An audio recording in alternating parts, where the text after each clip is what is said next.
song a little bit.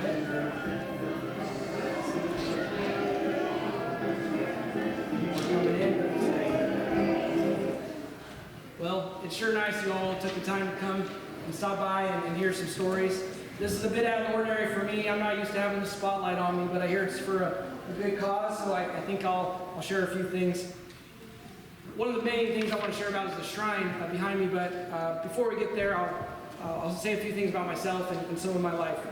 My name is Vince Etzel, Vincent John Etzel to be specific. I was born on January 25th, 1920 to my Papa Peter Etzel and Mama Philomena Duman, where I grew up on Fern Ridge Road. I was number 5 of 8 kids, so there were a few of us running around the farmhouse. There was Leonard, Louise, Tilly, my buddy Ted, Phil, Al, and Pete. Plenty of pictures of all of us up here when you get a chance. There's lots to do around the farm. Of course, there are chores. There's always work to do, but we had a lot of fun too. On Saturday nights, we went hunting a lot. That was a common thing we did, but the rule was with Mama, you got to listen to Mama, you go hunting Saturday night, you better be at the breakfast table Sunday morning and make it to church. And so that was a common thing. We also went coon hunting up by Mill Creek Prairie, if any of you are familiar. That was a lot of fun. I love recreation, being outdoors, being active. I was a good shooter. I competed with my .22. I was a pretty good shot. Won a lot of different ribbons and badges and such. I love skiing, and I love bowling. I even brought my own bowling ball here. I'd say the bowling lanes up in heaven are pretty good. Pretty good. The shoes always fit. The lanes are always open. I did end up being blessed with quite a bit of farming and business success during my life. I might attribute that to the fact I graduated top of my class in 8th grade at Fern Ridge District 12 school. There were only 3 in our class. I digress. I lived at 380 Church Street for 59 years. I first moved into the house in 1949, but before I lived there, my mama lived there, Philomena. The rule, or the conditions that led to that were important because she was living on the farmhouse. So she had to move to town so the boys could grow their own crops and grow their own kids, right? She said, I have 2 conditions. 1, it needs to be next to church. Check, it's on Church Street. And number 2, it needs to have a chicken coop. So the bare essentials. The sad thing with the chicken coop is that she was out checking the chickens one morning, slipped, and due to complications of that fall, she died unfortunately. May she rest in peace. I ended up joining the U.S. Army. In the States, I served in the bitter cold of Alaska and the sweltering heat of Kentucky. I also served a tour in the European theater during World War II. It was in Alaska where I strengthened my habit of prayer, and I really felt and heard the Holy Spirit, so much so that I felt the Holy Spirit calling me to join the paratroopers, which led me to Kentucky, which is where the training was at the time. A blessing with this move from Alaska to Kentucky is I got to stop by home, up at the farm. I had heard my papa wasn't doing so well health-wise, and I wanted to stop by, and so I stopped by and got to be by his side. What I didn't know was shortly after my visit, he would pass away. And in the 1940s, no Snapchat, no social media, no texting, emails, anything like that. It was a great consolation to be by my father as he passed away.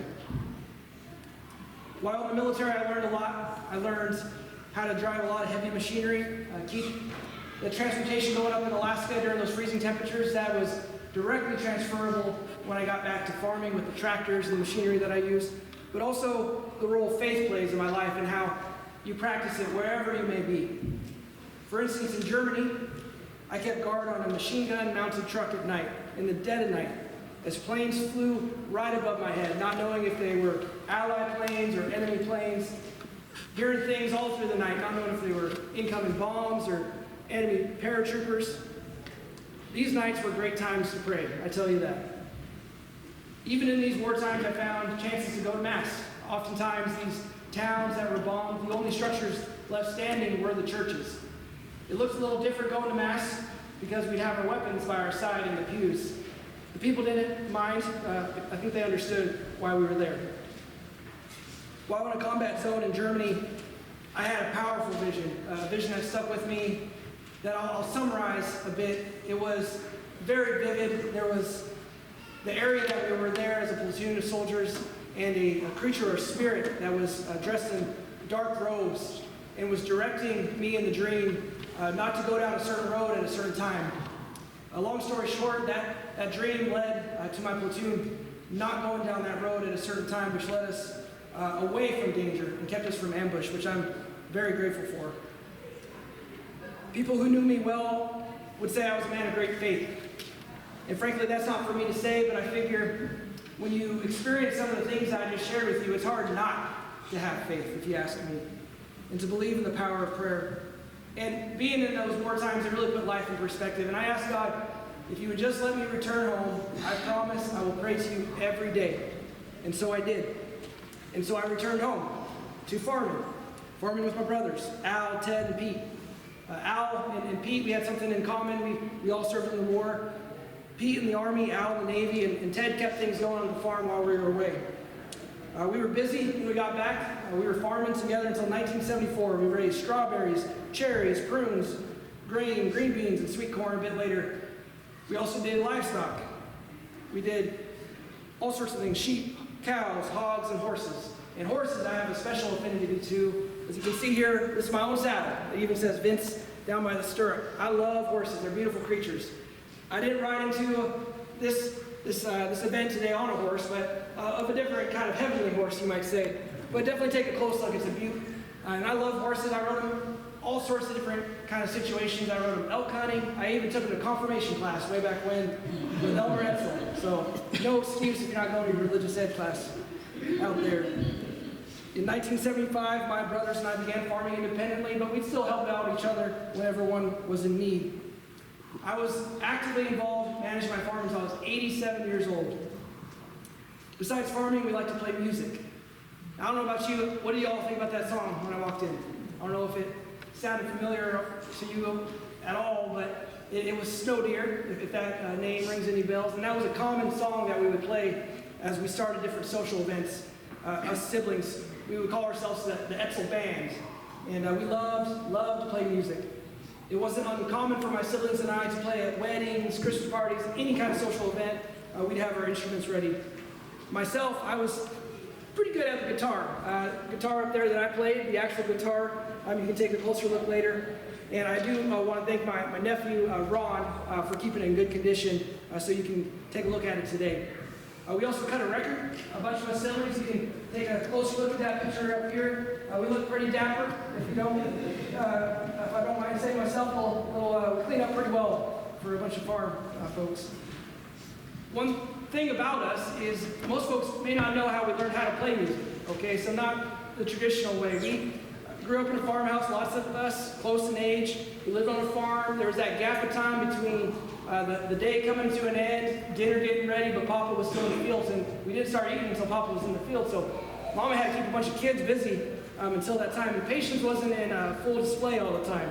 So she had to get creative. And so she would teach us how to play music with pots and pans and spoons, and that was a pretty loud house. One interesting thing is Louise, one of the older siblings, of course, she wouldn't learn to play as much music because guess what she was doing? She was keeping us all in line, all her young siblings. But that's kind of how we learned. And further on in our lives, we could play music by just listening to it, by the ear. And we would play into our late 70s. My great nephew even remembers playing, or listening to me play in his early years himself. Well, I'm glad you stuck with me this long and paid attention. I did keep the last story as the best one. I did mention I spent many years living in the Blue House, just almost directly behind me, 2 stones throw, which was a blessing because I was a longtime parishioner of here at St. Boniface. I was also a 70-year member of the Knights of Columbus St. Anthony Council 2439, which, thank you, Father Anthony, which you heard from earlier, for kicking that off. During this time around this area, my prayer grew and grew and grew throughout my life, and it really revolved around prayer and prayer to Mary and the Rosary in particular, to Mother Mary. In fact, no matter how tired I was coming in from the fields or whatever work I was doing, I would always find time to pray the Rosary. One of my favorite places to pray was in my kitchen, on the cutting board. I would kneel, no matter how tired I was, and I would pray the Rosary.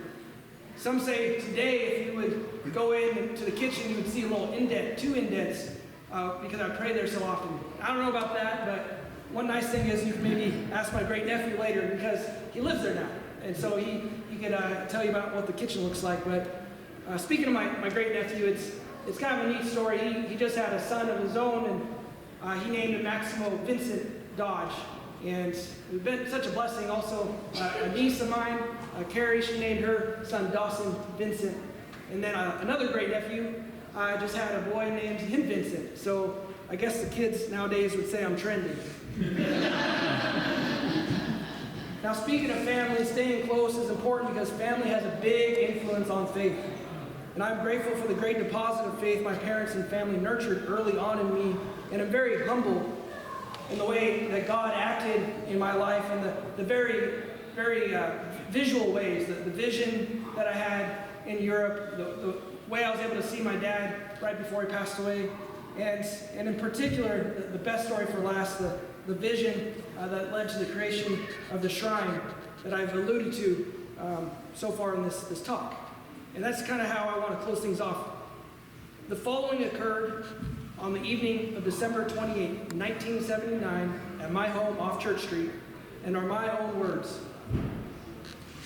I had just gotten up from saying my evening prayers and my rosary when I was enclosed in the cloud that formed a wall around me, and I was not able to see anything in the house. There was a fragrance like benediction service. I felt like somebody was there, but I could not see anybody or hear anything. I felt a breath like somebody was breathing on me, and I was in a different world. I don't know how long this lasted. All at once, I could see the inside of my house again, but I could not move for a while. Finally, I knelt down again, asking God for help and thanking Him that I was still alive. After a few prayers, I went to bed, wondering what it all meant and where I had been. I was in bed on my back with my head facing the door and the pictures of Jesus and Mary on the wall. My bed light was still on when a cloud came right through the almost closed door and raised higher as it moved to the foot of my bed. My head and eyes moved with the cloud, and Jesus and Mary appeared. Looking down at me, Jesus on the left, Mary on the right, they did not move their eyes that looked alive and real and did not blink. All features of the head, arms, and chest looked like a real person. I looked at Mary's eyes, and she looked at my eyes. She had a big, loving heart that covered her chest and hands. The heart was a red color that looked alive. Then my eyes moved to Jesus, who was looking at me. His eyes looked real and loving. His big, loving heart that covered his chest and hands looked alive and real also. Then all at once they were gone. I did not see a cloud when they left. They had the same face as the pictures I have in the house that Papa and Mama had on Fern Ridge Farm. Still to this day, over all those years, the appearance of all the details are so real in my mind. Jesus and Mary controlled my emotions and actions that night. They kept me calm and guided me in my decisions throughout life. I spent many hours in church asking for their help. They answered my prayers through all these years to find the right people to reveal the vision to and help me write this letter of my experience when you came to my house in a special vision. Now, what I just read to you was kept very, very private during my life here on earth until I passed away in peace at Marion Estates, right over there, maybe 3 stones throw, on July 21st, 2008. While alive, I only shared my vision with 2 people, Father Dernbach, who some of you may recall, a pastor here at St. Boniface, and my niece Carrie, who was very faithful in keeping the story protected. You have to understand, my relationship with my nephews and nieces is very, very special. I was a bachelor my whole life, but I loved my nephews and nieces like they were my own kids. And so it was very special to have my niece Carrie steward my vision, which led to the construction of the Sacred Heart Shrine. I brought some brochures here that she was a big part of creating. If you want to take a closer look at the details of the shrine, it's great. I particularly highlight the stained glass. And the shrine, I wanted the shrine to be on church grounds to give honor and glory to Jesus and Mary, and for it to bring all people back to Jesus. Overall, my intent is the shrine will be for people who can pray and ask for special graces and guidance. I thought this vision was best shared after my death, and so here I am sharing it. I thought this was a good event, and I wanted to really invite you, encourage you, if you have a moment, if you have something on your mind, if you're anxious, if you want to give a prayer of thanksgiving, stop by the shrine, talk to Jesus and Mary. They're there. They have grace and guidance for you that they want to share. Any grace and guidance you may need during these times, check them out. And if you need a prayer partner, now you know where to find me. I'm number 5, the flag number 5 out there in the cemetery. I know it's kind of cold out there. There's a good chicken noodle meal I hear, so check that out if you're a little cold. But ultimately, God bless you, and thank you for stopping by this afternoon.